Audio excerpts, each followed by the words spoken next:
பாத்தை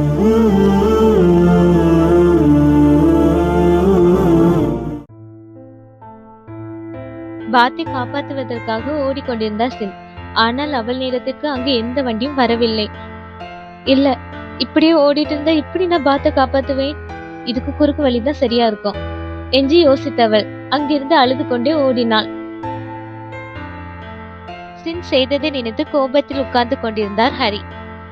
அவரை சமாதானம் செய்யும் விதமாக அவரது அருகில் நின்று கொண்டிருந்தார் சிந்துவின் அம்மா. அவர்களின் அருகே ஒன்றும் செய்யாதது போல் சின்ன பிள்ளை வேஷம் போட்டுக் கொண்டிருந்தான் ராஜ்.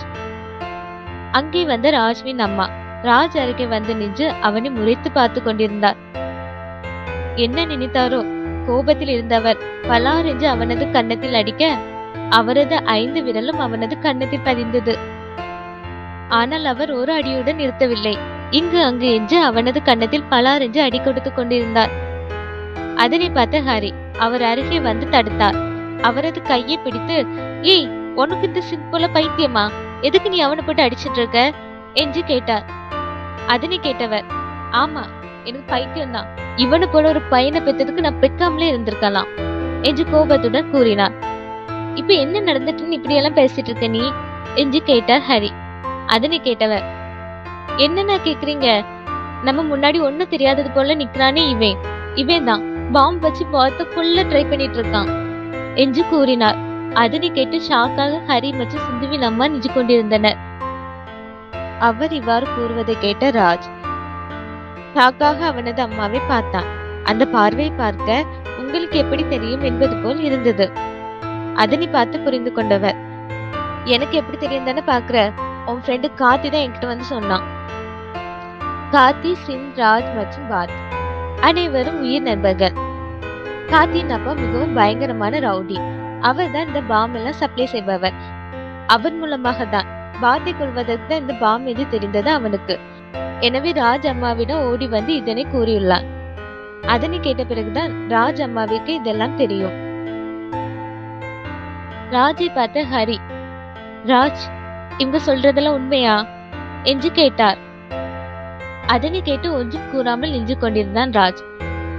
ராஜ், உன்கிட்டதான் கேக்குறேன், இவங்க சொல்றது உண்மையா என்று குரலை உயர்த்தி ஹரி கேட்கவும், ஆமா, உண்மைதான், நான் தான் பாத்த கொல்ல பாம்பு வச்சேன் என்று கூறினான்.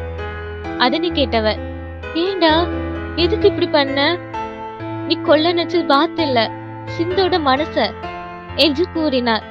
அதனை கேட்டவர், என்ன பாத்து பாத்து பாத்துன்னு எல்லாரும் கத்திட்டு இருக்கீங்க? அந்த பாத்து யாரு? எங்கேயோ இருந்து வந்த வெட்டி பையன். ஆனா நான் இந்த வீட்டு பையன்.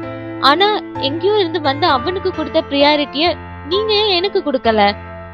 சிந்துவை நான் சின்ன வயசுல இருந்து லவ் பண்ணிட்டு இருக்கேன்.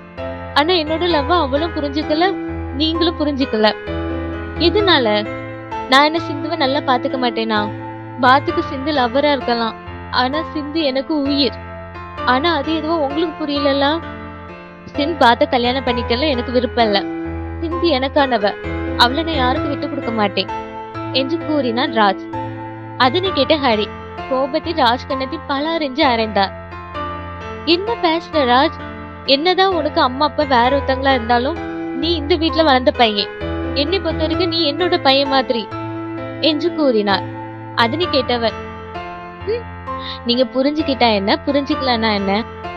எனக்கு தெரிஞ்சு இப்போ பாத் பாமோட பாமா மறைஞ்சு போயிருப்பான் என்று கூறியவன், இனிமே பாத் சிந்து லைஃப்ல கிடையாது. அதனால சிந்தை எனக்கே கல்யாணம் பண்ணி வைங்க, நான் அவளை நல்லா பாத்துக்கிடுவேன் என்று கூறினான். அதனை கேட்ட ஹரி மீண்டும் அவனது கன்னத்தில் அடிக்க கையை ஓங்கினார். ஆனால் அவர் அடிக்கவில்லை.